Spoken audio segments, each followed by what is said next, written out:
আমাদের জন্য অবধারিত করুন, জাহান্নামের আগুন আমাদের জন্য হারাম করে দিন। আল্লাহ ঈমান এবং আমলের উপর থাকার আমাদের তৌফিক দান করুন।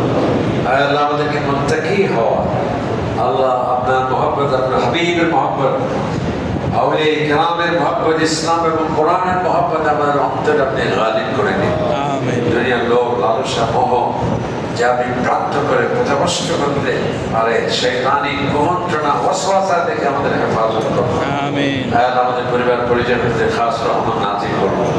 আল্লাহ আমাদের যুব সমাজকে আপনি হেফাজত করুন। আল্লাহ আমাদের এই দুনিয়ার সাফল্য, কামিয়াবি এবং পরকালীন সাফল্য, কামিয়াবি, জাহান্নাম থেকে মুক্তি পেয়ে জান্নাতুল ফেরদৌসে যাতে আমরা ওয়ারিস হতে পারি সেই তৌফিক দান।